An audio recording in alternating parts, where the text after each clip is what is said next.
Hi Scorpio! Welcome po sa ating channel. At ito ang daily gabay tarot reading for your September 18, 2024. Please be reminded kung naka-resonate kayo, comment down. Kung hindi kayo naka-resonate, ibigay niyo po sa iba kasi general reading po ito. This is for you Scorpio ngayong September 18, 2024.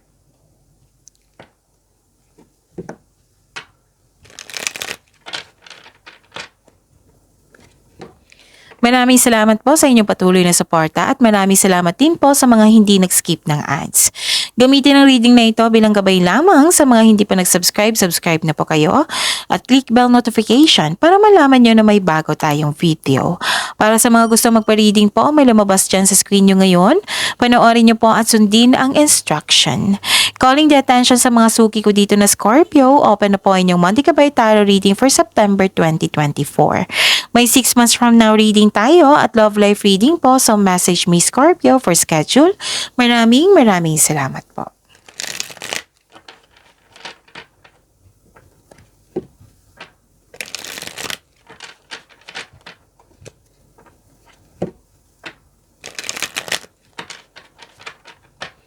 Para po ito sa inyo Scorpio ngayong September 18, 2024. Spirits Guide, mga ganap po para kay Scorpio ngayong September 18, 2024. I need 3 cards po.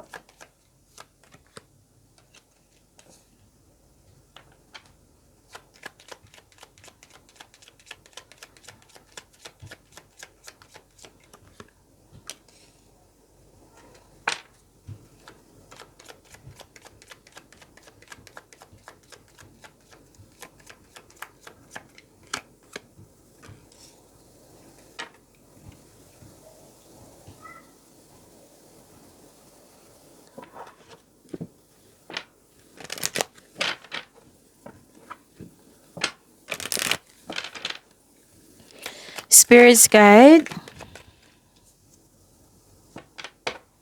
para po kay Scorpio September 18, 2024.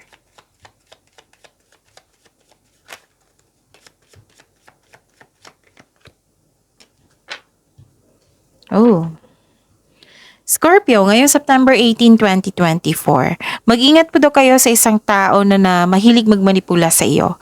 Nag-spy siya sa iyo, nag-observe siya sa iyo. So kung pwede, instead na magalit kayo sa kanya, it's just a waste of time kung magalit pa kayo sa kanya. The best thing to do is ipag-pray mo itong taong ito na maging mabuti siya. Okay? So, yun. Mumiwas po kayo sa kanya. Put boundaries agad. Okay? Scorpio. And nakita ko dito na may nagbigay ng wisdom message sa inyo. Na siyang dahilan na bumalik yung kumpiyansa mo sa sarili. Yung na-re-energize kayo. And nakita ko dito yung suporta ng isang tao dito sa inyo. Parang may lakad kayo ngayon, Scorpio. Or may dumating na bisita sa inyo. Na nagbigay ito ng information. Nagbigay ng news. Or nagbigay ito ng unexpected message na agad yung bigyan ng reaksyon or aksyon. Okay. Ang mensahe po is believe in the impossible. And ang ganda nito, Scorpio, you're very close to achieve your goal. You're very close to achieving your goal. Ang ganda. Baka itong binigay na unexpected opportunity, that is a connection for your goal sa buhay.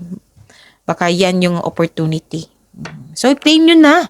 Claim nyo na itong, malapit mo nang ma-achieve yung goal mo sa buhay. Okay. Spirits Guide, ano po yung energy ni Scorpio ngayong September 18, 2024?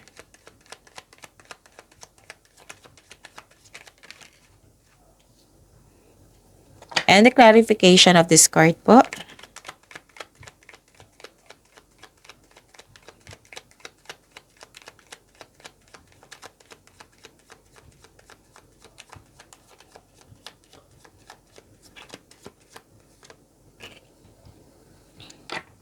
Okay. Panoorin niyo po yung last 2 days kabay tarot reading niyo po. Para hindi kayo malito, para hindi kayo maguluhan. Panoorin niyo po. Kung may nakita kayo o narinig kayong repeating message, kailangan niyo po iyan bigyan ng attention. Kung maaari po, bigyan niyo po ng solusyon at aksyon. Again, calling the attention sa mga suki ko dito na Scorpio. Open na po ang inyong Monthly Gabay Tarot reading for September 2024. May 6 months from now reading tayo at love life reading po. So message me Scorpio for schedule. Maraming salamat po. Okay. May nakita kong successful completion. You're reaping rewards. May accomplishment po. Makareceive kayo ng recognition. Sabay sa pagbabago sa cycle sa inyong buhay. Okay? Pero some of you hindi handa kasi may ending with new beginning. Hindi ka ready sa changes. Some of you. So, sabi po ng card dito, yakapin ang pagbabago. Okay? Yakapin ang pagbabago. Tapos, siguraduhin magkaroon ng konkretong plano para magiging confident ka sa bagong cycle na ito. Okay? You have to move forward po. You have to. Kasi deserve mo yung success na nangyari sa buhay mo ngayon. Deserve nyo po. And try to celebrate it. I-acknowledge mo.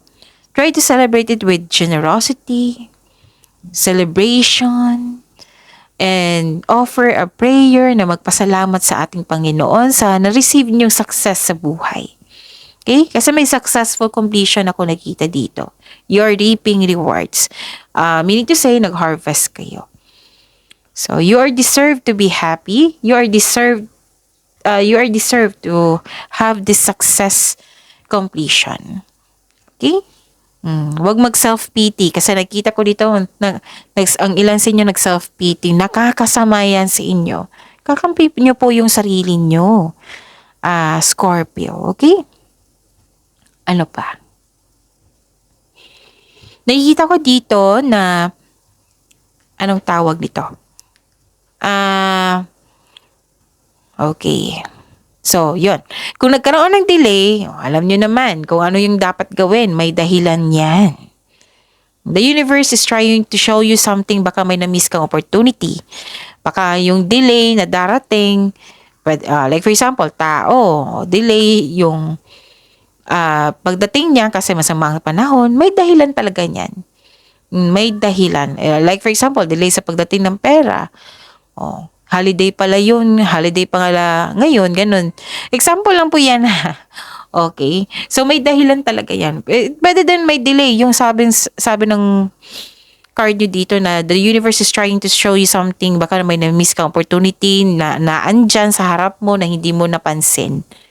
Or kailangan ng may ma-realize ka bago dumating yung opportunity na ito, yung delay na yon para magamit mo sa tama. May mga dahilan talaga.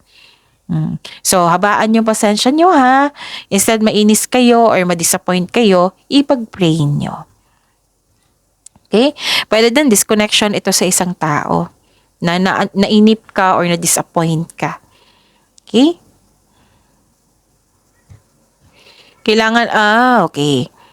Itong mangyayaring itong delay na ito or disappointment, ano to sabi ng card nyo dito, kailangan nyo po daw ma-experience ito. Kasi part ito ng learning journey nyo.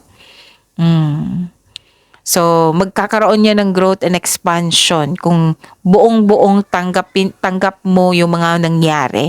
Yung kukunin mo yung learning journey. After nyan, magkakaroon yan ng expansion and growth. So, be still flexible. Maging flexible po kasi may pagbabago. Be still flexible and patient is what required at this time. Dalawang card na nagsabi niyan ha. Kailangan habaan ng pasensya po, Scorpio. Spirit's Guide, Career and Money po ni Scorpio ngayong September 18, 2024. Kunin ko po ito. And the clarification of this card po.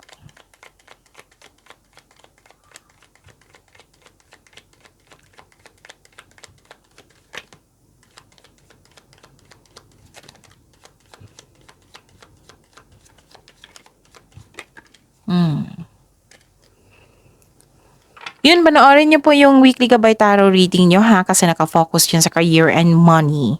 Oo, nakafocus doon. May makuha kayong gabay doon, additional gabay. Okay, so this is your career and money for September 18, 2024. Oh, may kompetisyon. Kaya pala may nakita ako dito may taong mahilig magmanipula, yung hihilain kapababa. Kasi may kompetisyon. May rivalry. Nagkaroon ng struggle or conflict sa workplace mo, nagkaroon ng rivalry sa laban sa kasamahan mo dyan.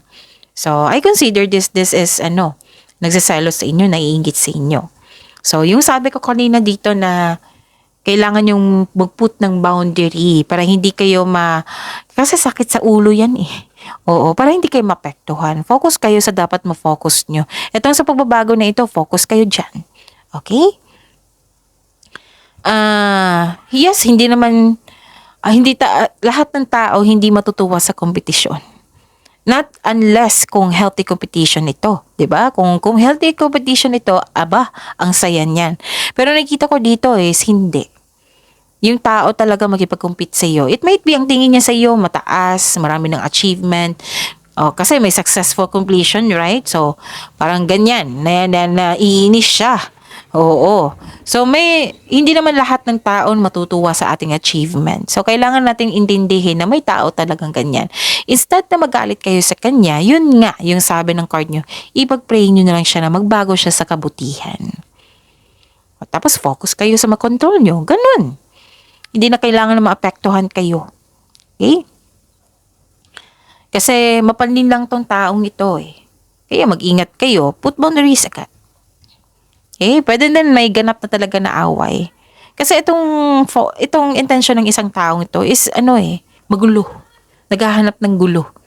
Parang gusto niya, ganun. So ano yung gagawin mo? Yun. Put boundaries, iwasan niyo po siya, and ipag-pray niyo na mag-change siya into a better. Yung maging mabuti siya sa kapwa niya, sa kanyang sarili. Okay? Yun. Ang ilan sa inyo dito, magpapatayo ng structure or bahay. Okay, I hope hindi kayo mag-away ha. Kung nagkaroon ng away, then put boundaries muna. Kung gusto niyo makipagbate, then improve muna your communication and mag-usap kayo. And I'm hoping magiging okay kayo. Okay, ano pa?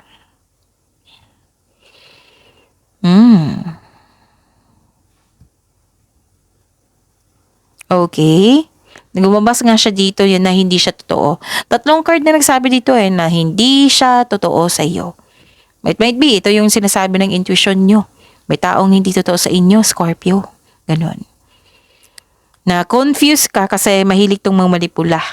Kaya nga ang sabi ng card dito, simula pa na umiwas kayo sa kanya, Scorpio. Ganon. Kasi sakit sa ulo to itong taong ito.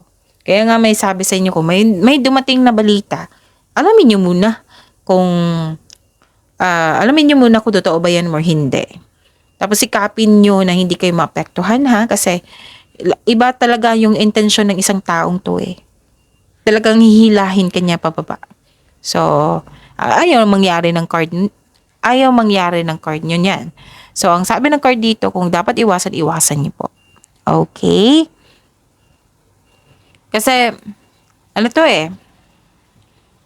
Okay. May reminder ang card nyo po dito. Ingatan nyo po ang pera nyo.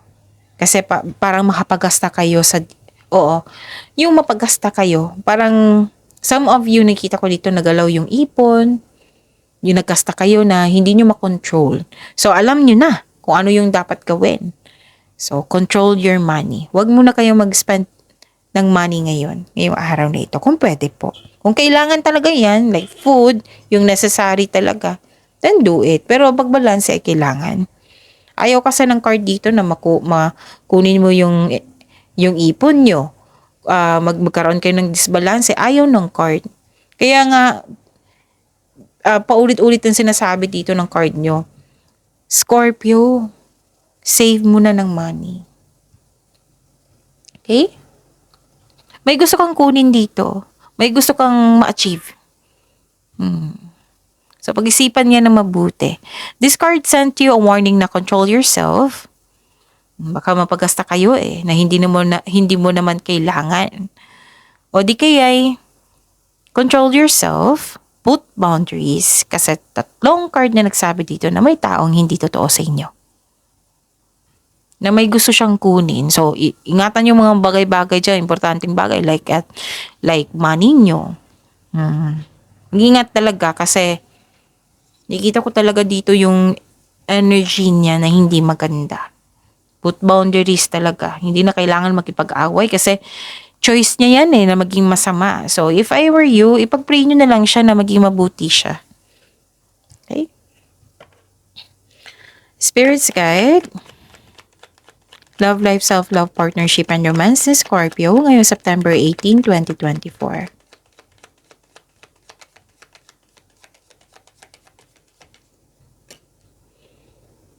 And the clarification of this card po.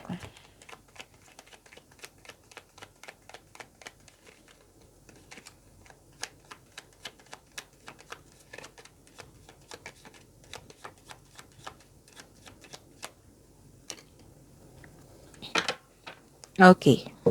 Maraming salamat po sa patuloy na tiwala suporta sa ating channel. At maraming salamat din po sa mga hindi nag-skip ng ads. May lumabas dyan sa screen nyo ngayon, panoorin nyo po. Kung gusto nyo po iyan, then follow instruction. Okay. This is about your love life, self-love, partnership, and romance. Tingnan natin. Okay. May dapat kayong i-let go dito pero natatakot ka na i-let go. Kung past emotions yan, kung old emotion yan, i-let go nyo na yan. Kasi hindi yan nakatulong sa present nyo. Makatulong kung kunin mo yung learnings dyan sa nakaraan. Learning sa buhay. Okay? And parang may iniwasan ka ding tao, no? Or may iniwasan ka na pangyayari. Okay, may chance na babalik yung nang loko sa iyo. Kaya mag-ingat po. Kung gagawa kayo ng desisyon, siguraduhin konkretong plano yan para maiwasan yung pagkakamali. Okay? May yun. Kasi you're feeling trapped, parang may iniiwasan ka. Maaring itong taong ito na babalik sa iyo. Ano pa? Ano pa? Okay. This is good. Why? Kasi you are moving on from challenges. Choice mo na mag-move forward.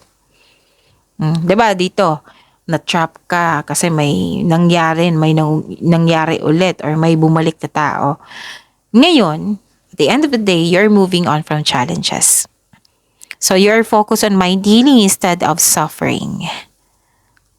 Okay? Lumalayo ka sa isang tao na nagdulot ng toxic connection. Which is tama, di ba? Kasi nakita mo na na-found out mo na, nagkaroon na ng awakening. Nagbigay ito ng kaya pala mo walang nangyaring growth and expansion kasi nasa sama lang tao ako. Okay. Example yan ha. Nagkaroon na ng toxicity. Ipag-isipan nyo kung ayaw nyong mag-let go. Pag-isipan nyo kung paano ma-heal yung toxicity niyan. Okay? Pwede din, lumalayo ka sa mga hamon, umiiwas ka sa problema. Pero nakita ko talaga dito, you're moving on from challenges. Focus and have faith. I-release mo yung nararamdaman mo na negatibo. Palitan mo ng positibo na motivate ka ulit. Okay? Yan yung pinaka-importante Focus kayo sa mind healing instead of suffering. Kasi you deserve to have a freedom. You deserve to have a healing. You deserve to be happy.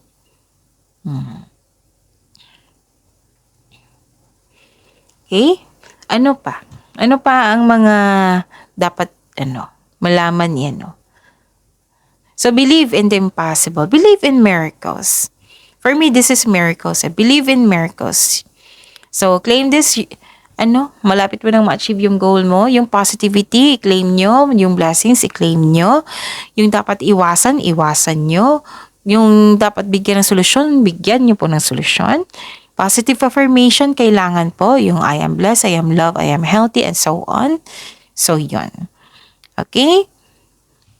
I'm hoping magiging okay na yan, Scorpio. So, focus on mind healing instead of suffering, ha? Kasi you deserve to be happy. So, that's it. See you tomorrow, Scorpio. Please like, subscribe, and click bell button for notification para updated po kayo sa daily tarot reading natin. Maraming salamat po.